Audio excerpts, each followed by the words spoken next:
ओम नमो भगवते वासुदेवाय। देखिए, आज की कथा श्री सत्य सनातन धर्म की एक ऐसी गौरवपूर्ण कथा है जो संसार में कहीं देखने को नहीं मिलेगी। यह गंगा पुत्र देवव्रत कैसे पितामह भीष्म बने, उनकी एक सच्ची कहानी है। संपूर्ण देखना।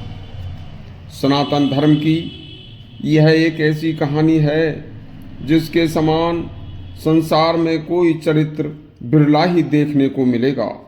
जबकि सत्ता सुख भोगने के लिए बहुत जगह पुत्र पिता की हत्या कर देता है, जेल में डाल देता है। आपने इतिहास पढ़ा है, लेकिन सत्य सनातन धर्म में पिता के सुख तथा उनकी इच्छा के अनुसार प्रसन्नता के लिए एक पुत्र देवव्रत, जिसका पालन भी स्वर्ग में हुआ था, वह देवव्रत से भीष्म बन गया। वो कैसे बना, यह कहानी पूरी देखने लायक है।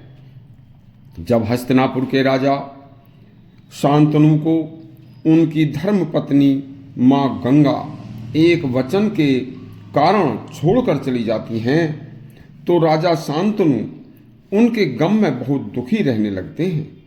और माँ गंगा की कोख से पैदा हुए एक पुत्र जिसका नाम देवव्रत था, राजा शांतनु के साथ इसी तरह से 4 वर्ष बीत जाते हैं। और राजा शांतनु अपने पुत्र देवव्रत को हस्तिनापुर का युवराज घोषित कर देते हैं कि अब मेरे बाद मेरा बेटा देवव्रत ही हस्तिनापुर का राजा होगा। तब राजा शांतनु हस्तिनापुर नगर की जड़ में बह रही गंगा के किनारे गंगा को याद कर करके उनके ध्यान में खोए रहते थे और दिन प्रतिदिन दुखी मन से गंगा को निहारते हुए घूमते रहते थे। तब एक दिन यह एक घटना घटती है कि वहाँ गंगा के किनारे पर एक मल्लाह केवट अपनी युवा पुत्री सत्यवती को लेकर अपनी नाव लेकर गंगा के किनारे पर आ जाता है। सत्यवती मल्लाह की पुत्री होते हुए भी अति सुंदर तथा रूपवान थी। वह किसी स्वर्ग की अप्सरा के समान प्रतीत होती थी। बस गंगा के किनारे घूमते हुए शांतनु उसे देख लेते हैं तथा उस मल्लाह की युवा पुत्री जिसका नाम सत्यवती था उस पर मोहित हो जाते हैं। और राजा शांतनु सत्यवती के पिता जिसका नाम दासराज था, उससे उसकी पुत्री सत्यवती के विवाह के लिए प्रस्ताव रख देते हैं और कहते हैं, हे दासराज, आप बड़े महान हो, जिसके पुत्री के रूप में सत्यवती जैसी सुंदर कन्या का जन्म हुआ। आप इसका विवाह मुझ हस्तिनापुर के राजा के साथ कर दें। राजा दासराज मल्लाह ने सोचा कि मेरी बेटी हस्तिनापुर जैसे बड़े राजा की पत्नी बन जाएगी और उसका भी भाग्य खुल जाएगा। और वह राजा शांतनु का विवाह प्रस्ताव तो स्वीकार कर लेते हैं, लेकिन एक शर्त रखते हैं कि हे महाराज, मैं आपसे अपनी पुत्री का विवाह तो कर दूंगा, लेकिन आपको अपने हस्तिनापुर राज्य के सिंहासन का उत्तराधिकारी तथा उसके आपके बाद हस्तिनापुर का राजा मेरी बेटी का बेटा ही होगा।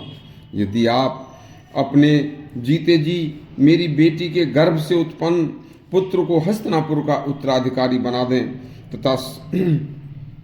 बना दें और यह शर्त मानने को तैयार हो जाएं कि महाराज, तो फिर मैं अपनी पुत्री सत्यवती का विवाह आपके साथ करने को तैयार हूँ। बस यह बात सुनकर शर्त बहुत भयानक और बहुत बड़ी कड़ी थी। उधर उनका देवता तुल्य पुत्र देवव्रत युवा हो रहा था। यह शर्त मानने का कारण था कि देवव्रत के साथ घोर अन्याय। कोई भी किसी अन्य धर्म का कोई राजा होता तो वह झूठा वचन देकर सत्यवती को अपने स्वार्थ के लिए अपनी पत्नी बना लेता, तथा यह भी कोई गारंटी नहीं थी कि सत्यवती को विवाह के बाद कोई संतान भी पैदा होगी और बेटा होगा या बेटी होगी। और बेचारा गरीब मल्लाह राजा का बिगाड़ भी क्या सकता था। लेकिन इस तरह का बुरा अधर्म पूर्वक विचार सत्य सनातन धर्म के राजा शांतनु के मन में कभी आया भी नहीं और आ भी नहीं सकता था। बस एक दिन एक ही विचार मन को दुखी कर रहा था कि यदि यह वचन मैं इनको दूंगा तो यह मुझे अवश्य पूरा करना पड़ेगा, बस यही धर्म है। बस इसी सोच विचार में राजा शांतनु सत्यवती के रूप सौंदर्य में खोकर दिन रात कमजोर होते और जीर्ण होते जा रहे थे। तब देवव्रत ने एक दिन पिता शांतनु को गौर से ध्यान से देखा तो पिता को कमजोर होने की बात जानकर बड़े दुखी हुए।